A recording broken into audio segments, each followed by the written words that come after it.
o doutor Tiago Albuquerque.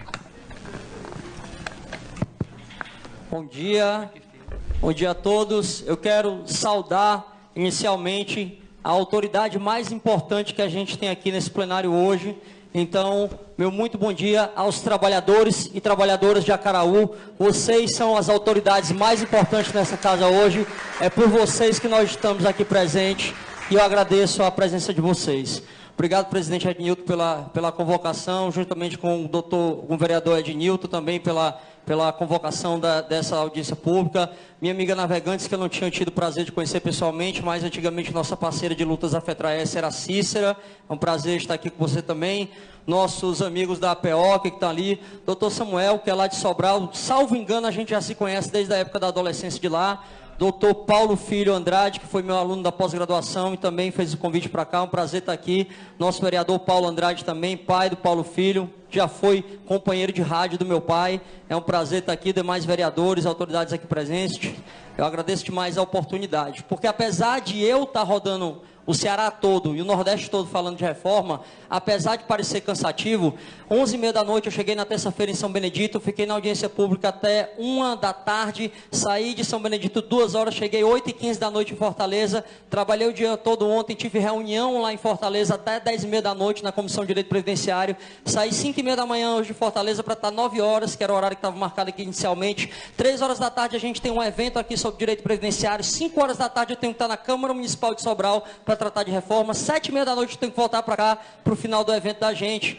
Apesar de parecer cansaço, gente, não é, porque a gente sente que está cumprindo a nossa missão institucional, que é falar de proteção ao trabalhador brasileiro, né? Então, eu que agradeço a vocês, apesar de eu estar deixando meus trabalhos privados, deixar de estar ganhando dinheiro com outras coisas que realmente me dão retorno financeiro, eu sinto que eu estou cumprindo a nossa missão, que é falar disso. A palavra de Deus diz assim, né? Que diminua eu para que tu cresça, Senhor. O institucional é muito mais importante do que o nosso individual. Quero só saber qual vai ser o meu tempo aqui, presidente, para poder me programar. Perfeito, 30 minutos, suficiente.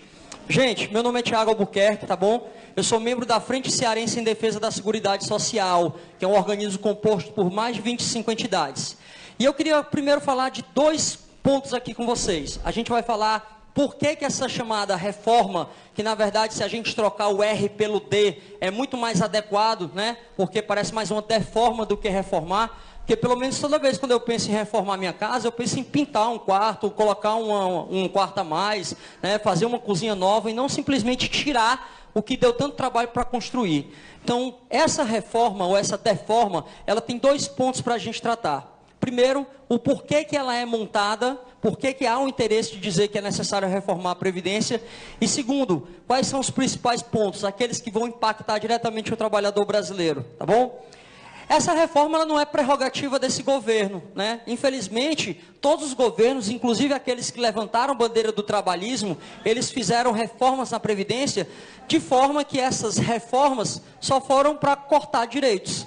Nós tivemos agora a PEC número 6, proposta nesse governo atual, mas nós tivemos a PEC 287 no governo Temer. Ah, mas era o governo Temer. Mas também durante o governo Dilma, nós tivemos uma MP, a medida provisória 664, que também retirou vários direitos. Inclusive, a gente tinha uma pensão por morte que era vitalícia, o governo pegou e disse, não, agora vai ser só temporária. Antes, em 2003, para quem é servidor público aqui, para quem é professor, quem é professor? Antes, em 2003, nós tivemos uma emenda constitucional número 41, que retirou 2 grandes direitos do servidor público, paridade e integralidade. Então, todos os governos, né, sem falar ainda do governo Fernando Henrique, que teve com a emenda 20 de 98, também alterou sistematicamente, retirando os direitos. Todos os governos, independente das cores e das bandeiras, eles fizeram reformas de previdência que foram reformas que só vieram a cortar L de direitos. Nunca foi pensado como estruturalmente essa previdência deveria funcionar. E por que todos eles fizeram isso? Porque a política de previdência, ela nunca foi pensada de uma maneira técnica. Ela foi só utilizada como plataforma política muitas vezes. Bom, todos esses governos, assim como o governo atual, que talvez tenha imposto com maior vilania uma proposta que vai tirar tanto direito do trabalhador, eles usam a mesma desculpa, é a desculpa do déficit. A Previdência está quebrada, não existe dinheiro na Previdência, se a Previdência continuar assim, o Brasil vai quebrar. Toda vez que a gente liga lá a televisão e vê aquele chatinho do Carlos Alberto Sadenberg ou então da Miriam Leitão, toda vez na Globo News lá, eles estão falando isso. Olha, a Previdência tem que ser reformada e tal. Vocês já ouviram essa história de que tem um déficit na Previdência? Que a Previdência não consegue pagar tudo? Já ouviram falar que a Previdência está quebrada? Já, não já? Essa é uma mentira contada 1000 vezes, tá bom? Por que é uma mentira contada 1000 vezes? Porque, primeiro, nós não temos previsão na Constituição para ter um orçamento da Previdência. E segundo, esse orçamento, ele arrecada muito mais do que ele gasta. Na verdade, eles chamam de gasto e nós chamamos de investimento social, né? Lá no artigo 165 da Constituição, quando é previsto quais são os orçamentos que a União tem que ter, a gente tem, no inciso 1, o orçamento fiscal da União. Para que serve esse orçamento fiscal? Para pagar despesa corrente, aluguel, servidor público e demais despesas que são geradas mês a mês. No inciso 2 do artigo 165, nós temos o segundo orçamento da União, que é o orçamento de investimento naquelas empresas em que a União é parte majoritária. E o terceiro orçamento que a gente tem no artigo 165 é o orçamento da Seguridade Social, tá bom? Então, toda vez que o governo aponta um déficit na Previdência, faz um cálculo de quanto a Previdência arrecada e de quanto que ela paga de benefício, esse cálculo é inconstitucional. Porque na nossa Constituição Federal não tem qualquer previsão de ter um orçamento separado para essa Previdência. Então, Tiago, quer dizer que não tem como planejar não, quanto é que a Previdência tem que arrecadar, quanto é que ela tem que gastar não? Tem. Só que esse orçamento dela está dentro de um grupo maior, que é o grupo da Seguridade Social, que abrange 3 áreas: saúde, assistência e previdência social. É esse inciso 3 do artigo 165, esse orçamento da Seguridade Social, que deve comportar as necessidades de todas as áreas, essas 3 áreas, inclusive de suas fundações e autarquias. Está previsto na Constituição. Bom, então, essa Seguridade Social é que realmente tem um planejamento do orçamento. E ela é financiada como? Ela é financiada de uma forma própria. A Constituição também traz uma forma de financiamento dessa Seguridade. Ela é financiada como está previsto no artigo 195. O artigo 195 da Constituição diz que a Seguridade Social é financiada de uma forma direta e indireta. Como é a forma indireta? Quando o ente federativo ele aporta recursos na Previdência. Antigamente, a gente tinha um financiamento tripartite da Previdência. Significa que eu tinha financiamento do empregado, do empregador e da União. Sabe quando é que a União botou dinheiro na Previdência? Nunca. Nunca ela aportou recursos. E o financiamento direto? O financiamento direto é aquela carga tributária draconiana, voraz, leonina, que incide na costa do trabalhador brasileiro. E ela traz esse artigo 95, bases de cálculo para incidir esse tributo. Lá no artigo 195, traz uma base de cálculo que é da empresa, do empregador ou do a ele equiparado. Qual é o tributo que incide sobre ele? Qual a base de cálculo? Nosso vereador Paulo Andrade, que é contador, ele sabe. A base de cálculo é da empresa, do empregador, da ele equiparado. Inciso 1, a linha A, sobre a folha de salários e demais rendimentos. Toda vez que a empresa paga R$10.000 de folha de salário, 20% dela, o equivalente a 2.000, deve servir para financiar a Seguridade Social. A segunda base de cálculo que está na linha B é a base de cálculo do faturamento ou da receita. O tributo que incide sobre isso aí é a COFINS, Contribuição para o Financiamento da Seguridade Social. Veja, o nome do tributo não diz que é para financiar a Previdência, não. É para financiar o sistema de Seguridade Social, que deve comportar saúde, assistência e previdência. Terceira base de cálculo que a empresa tem que pagar sobre o lucro. Nós temos uma base de cálculo que é chamada CSLL, Contribuição Social sobre o Lucro Líquido. No inciso 2 do artigo 195, tem a contribuição do empregado, e demais segurados da Previdência. Quando você recebe lá o seu salário, né, professores, já vem descontado o quê? O seu INSS. Se você recebe R$2.000, já vem descontado lá uma alíquota de 9% e ele só lhe dá a diferença. Inciso 3, concurso de prognóstico. Alguém gosta de jogar aqui na Mega Sena, na loteria que está acumulada 125 milhões? Alguém gosta de jogar? Gosta? Gosta, né? Toda vez que você aposta R$10 lá na loteria, 1,82 centavos vai para a Seguridade Social. Tudo que a loteria arrecada, 18,2%, vai para esse sistema de seguridade. A quarta base de cálculo que a gente tem no quarto inciso é a base de cálculo sobre o importador ou a ele equiparado.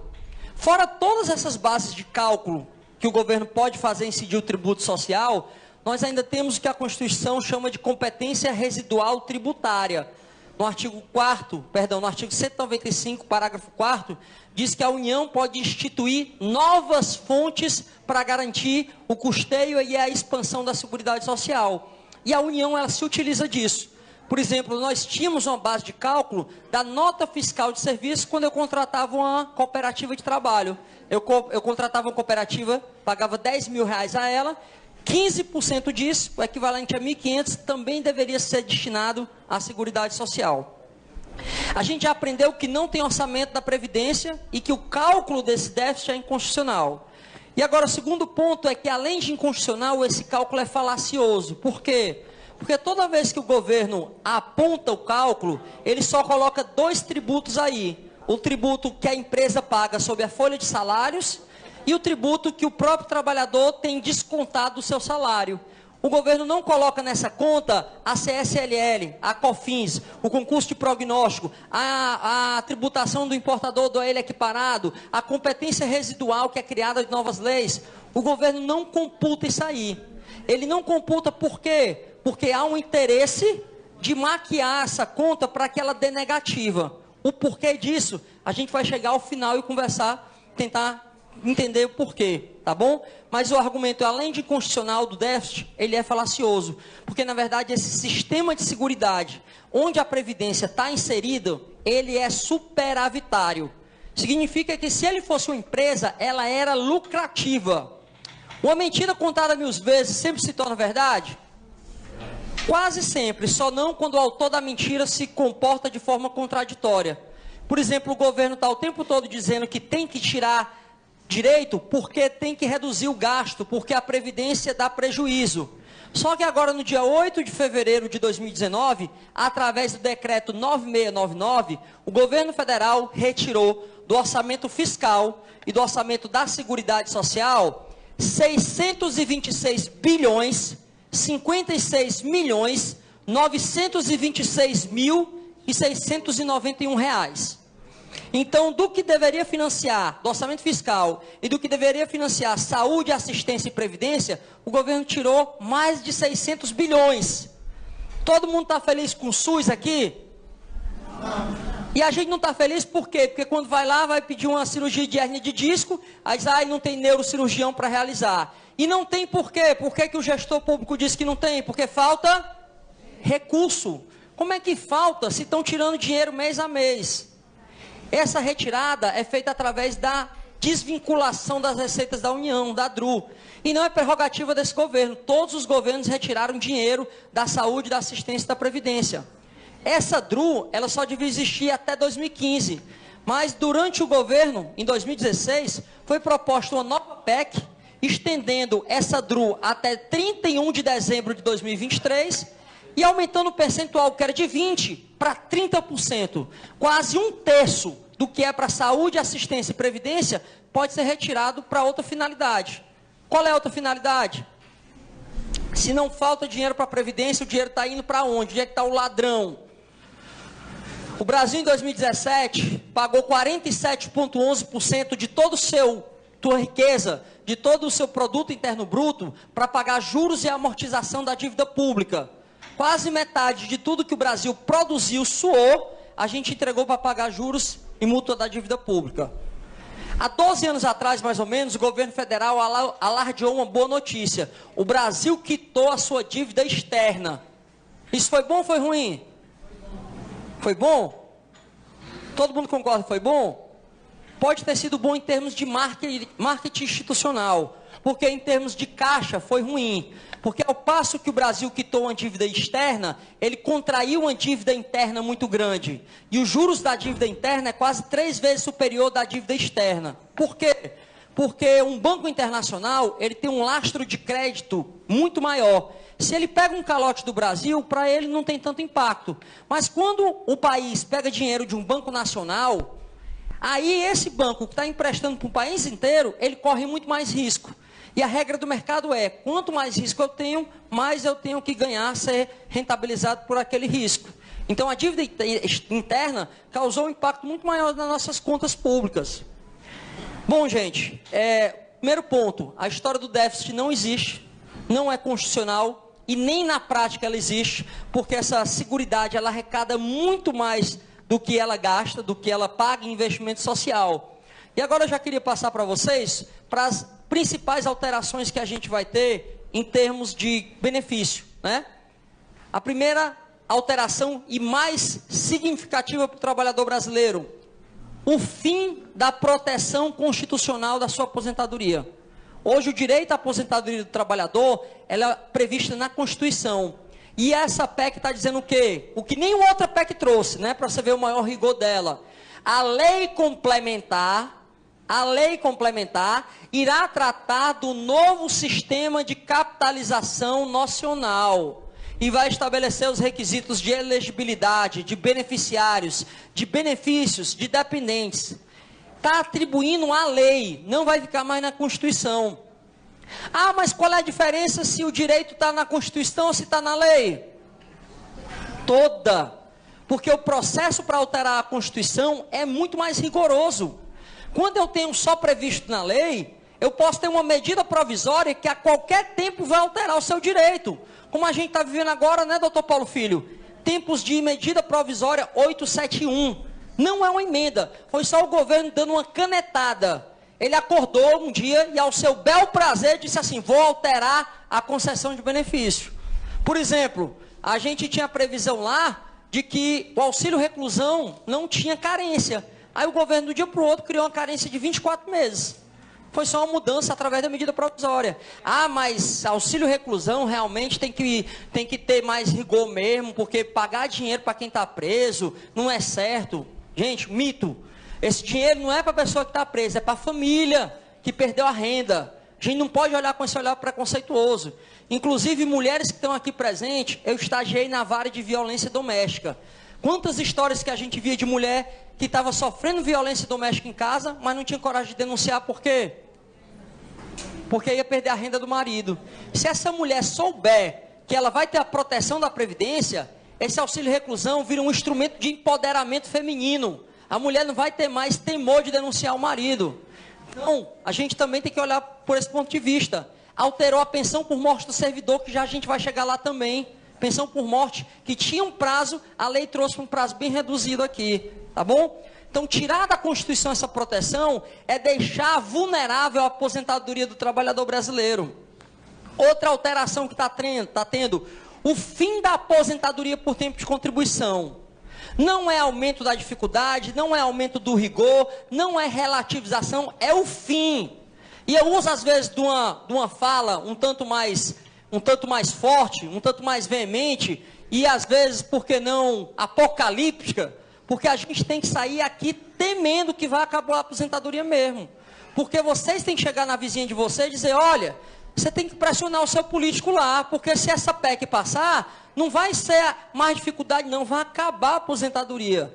Vai acabar a aposentadoria por tempo de contribuição, que é uma aposentadoria em que eu, juntando um tanto de recurso suficiente, 35 anos o homem e 30 a mulher, eu me aposentava independentemente da idade. Ela está sendo extirpada. Toda aposentadoria agora vai ter que ter uma idade mínima. Ah, mas qual é o problema de ter uma idade mínima? O problema é que o Brasil é o 5º maior país do mundo em extensão territorial. Sabe o que significa isso? Que às vezes lá no sul, onde tem um melhor acesso à saúde, ele vive mais. E aqui no Nordeste talvez a pessoa viva menos. Então a gente criar uma idade mínima igual para um território desse tamanho aqui, é tratar desigualmente o trabalhador.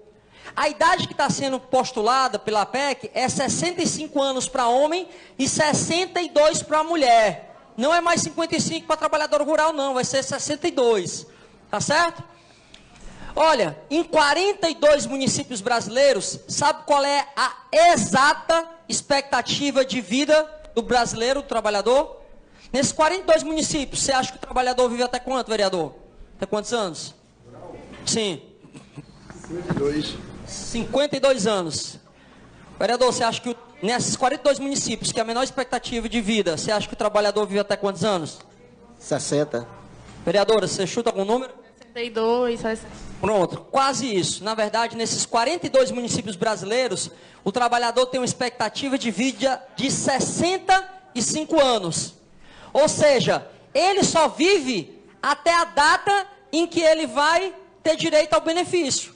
Ou seja, ele implementa o direito ao benefício na data do ano em que ele morre. Significa que ele vai ter que pedir o benefício dele no INSS, vai ter que levar a carteira de trabalho, comprovante de endereço e o quê? Certidão de óbito. Porque o ano que ele preencheu o requisito foi o ano que ele está previsto para morrer. Isso não é aposentadoria digna. Antigamente, para quem é mais velho aqui, sabe que antigamente a Previdência pagava o auxílio funeral, né?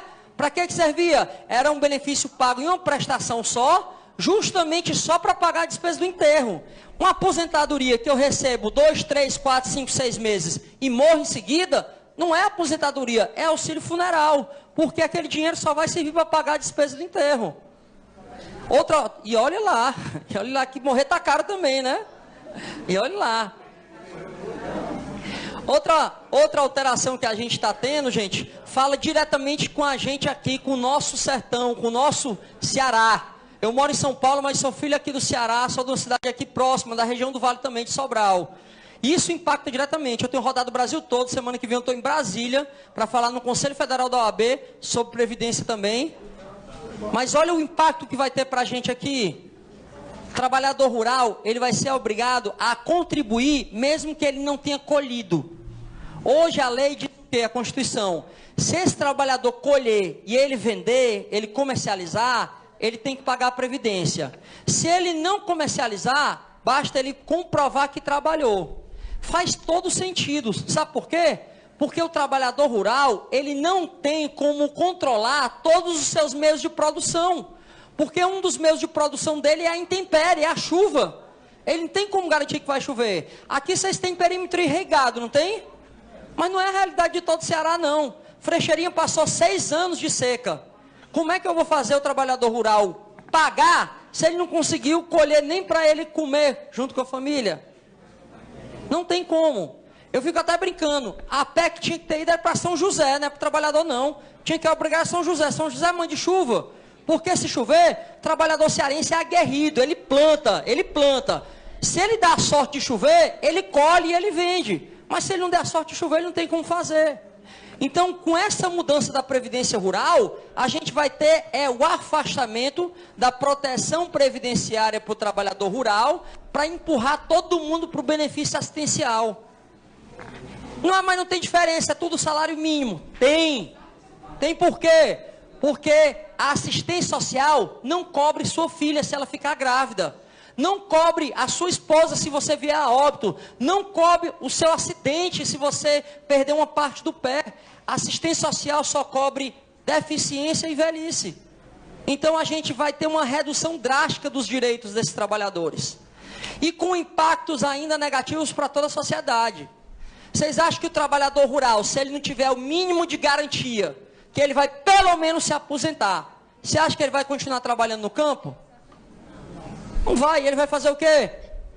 Ele vai atrás de ir para a cidade onde tem emprego formal para ter carteira assinada. Não é isso? Gente, olha o impacto que a gente vai ter. O governo, na exposição de motivos da PEC número 6, ele disse o seguinte: tem que alterar a Previdência Rural, porque hoje as relações de trabalho estão diferentes. Existe um alto nível de mecanização do trabalho rural. Alto nível de mecanização. Ele está dizendo que vocês estão trabalhando com aquelas colheitadeiras bonitas lá do Globo Rural. É assim que vocês estão plantando aqui? Porque onde eu vejo nos outros cantos ainda é aquele plantar de salto, onde o pai vai abrindo a cova e a meninazinha com 10 anos de idade vai jogando a semente. Eu não tenho visto essa colheitadeira aqui no interior do nosso Ceará, não. E o governo mesmo se contradiz. Sabe por quê? Porque ele diz que há esse alto nível de mecanização, mas ao mesmo tempo no site do próprio governo federal, brasil.gov.br, diz que a agricultura familiar produz 70% dos alimentos que chegam à mesa do povo brasileiro. 2/3 desses trabalhadores que não usam colheitadeira chique estão produzindo alimento para a mesa do trabalhador brasileiro. Se esse trabalhador rural não tiver condições de se aposentar no campo, ele vai migrar para a cidade. E a cidade tem emprego para todo mundo? Tem não. Em Sobral nós vimos, quando a Grendene foi para lá, a gente teve um movimento migratório muito grande. Mas a fábrica não tinha como dar emprego para todo mundo. Aí o que acontecia? O pessoal ia para o emprego informal, ia para o subemprego.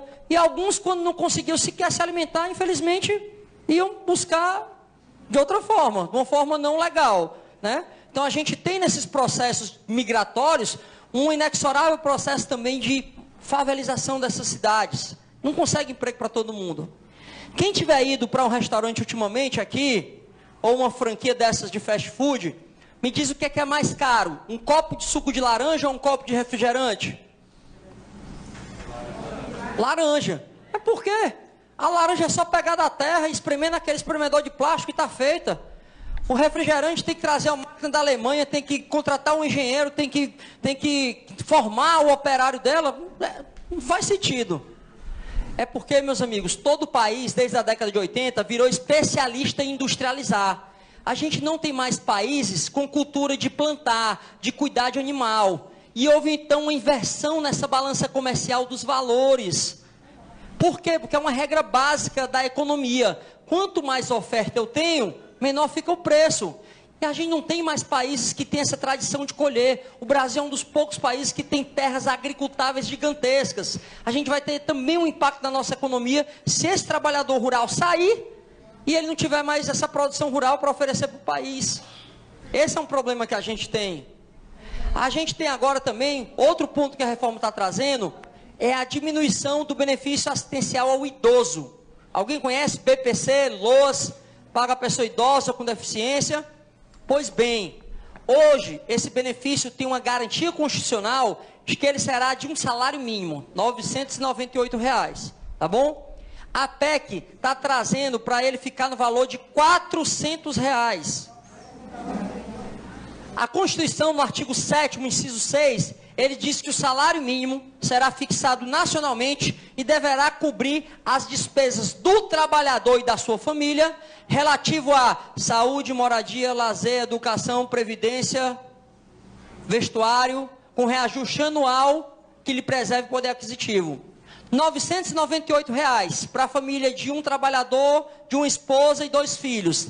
Dá para cobrir tudo que a Constituição diz aí? Saúde, lazer, moradia, educação, vestuário, previdência? Não dá.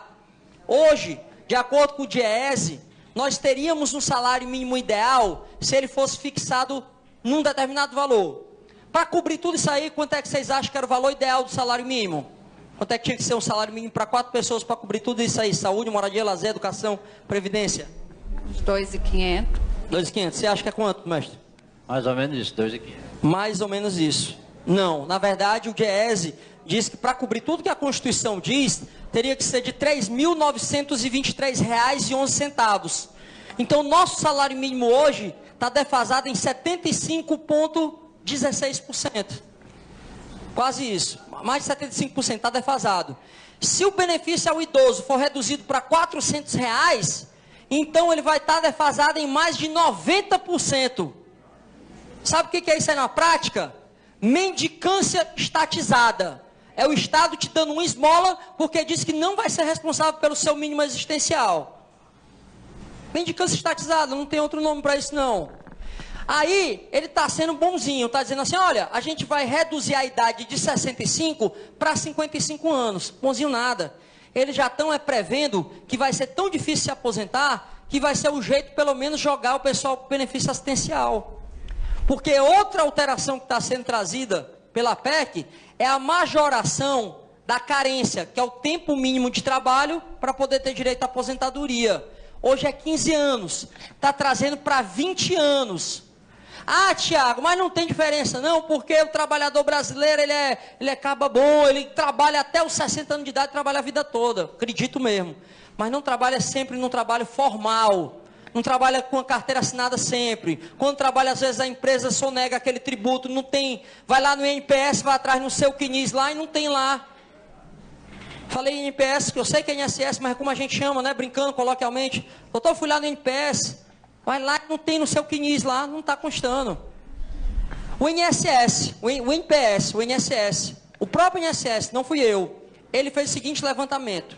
Quando a PEC do Temer tramitava, para vocês terem ideia de como essa PEC está tão ruim, que o pessoal anda dizendo, ai, que saudade da PEC do Temer.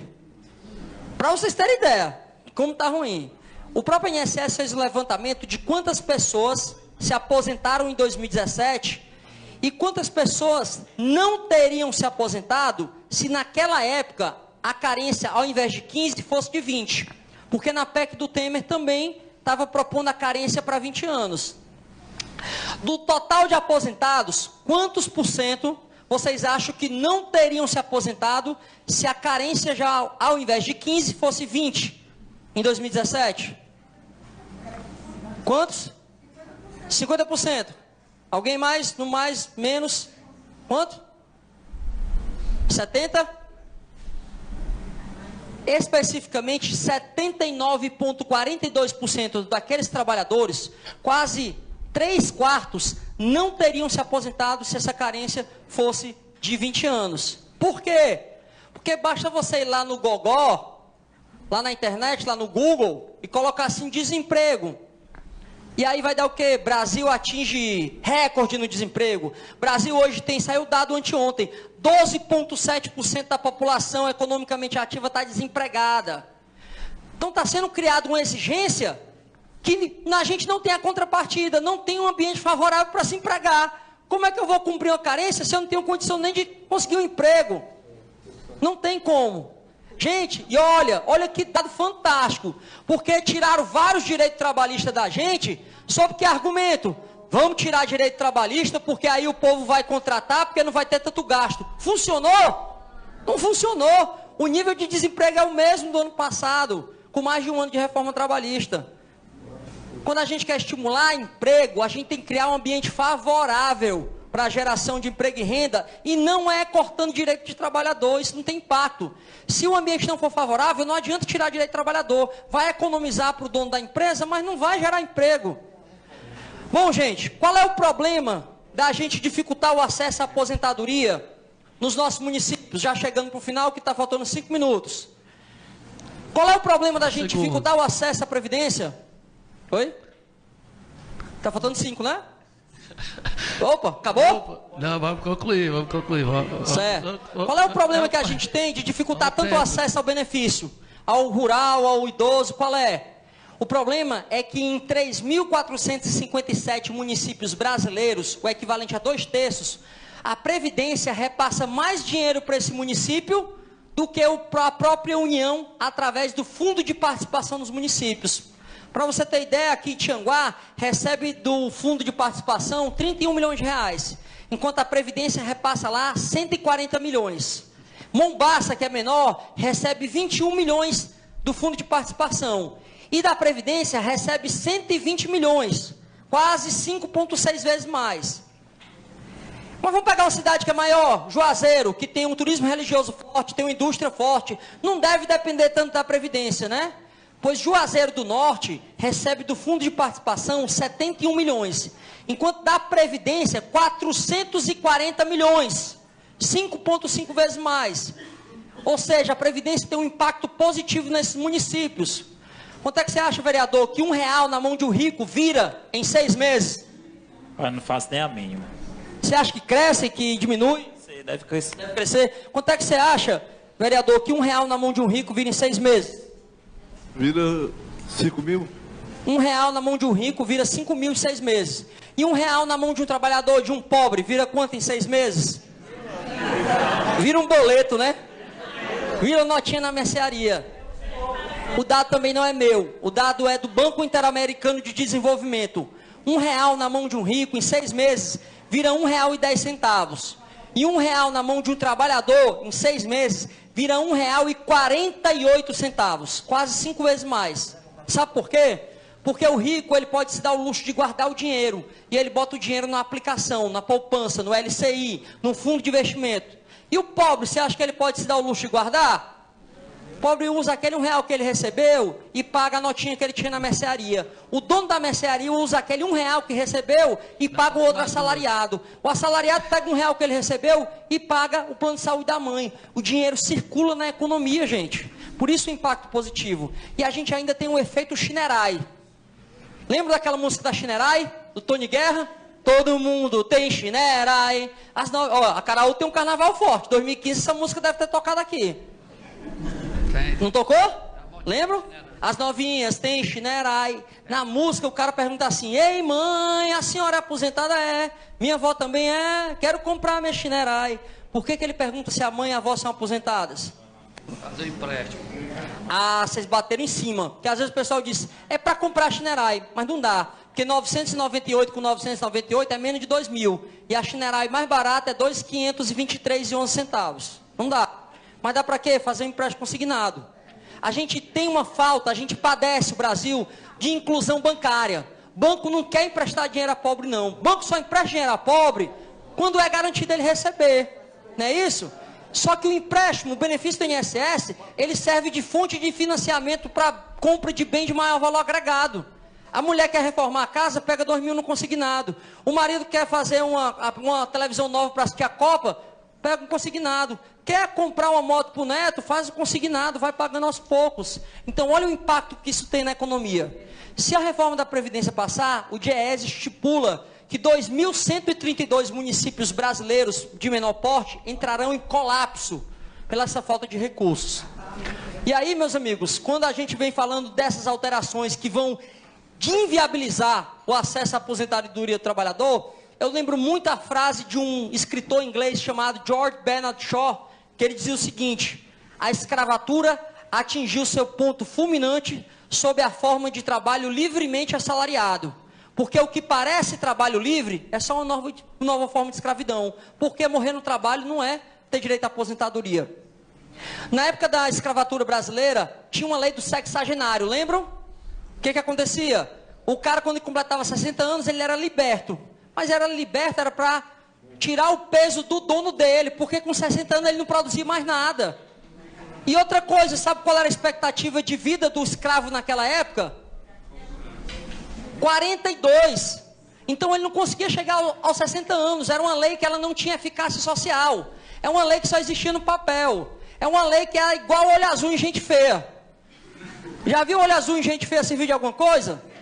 Não serve de nada. É uma lei que não tem eficácia social.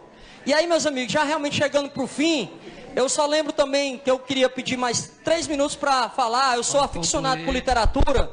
E a gente tinha um poeta abolicionista brasileiro, que ele tinha uma poesia que me remete muito ao tempo que a gente está vivendo, chamado Castro Alves. No seu livro Espumas Flutuantes, ele tinha uma poesia chamada Navio Negreiro, em que ela dizia o seguinte: e o escravo foi deitar-se, pois tinha que levantar-se bem cedo antes do sol nascer, pois se tardasse, coitado, iria ser surrado, pois bastava o escravo ser. E a cativa, coitada, deita o filho calado e põe-se triste a beijá-lo, talvez temendo que o dono não viesse no meio do sono dos seus braços arrancá-lo. Não se enganem, somos você e eu, esses novos cativos, que estamos tendo arrancado dos nossos braços, no meio do nosso sono, com o nosso sonho de um dia nos aposentarmos com dignidade, retirar desse sonho.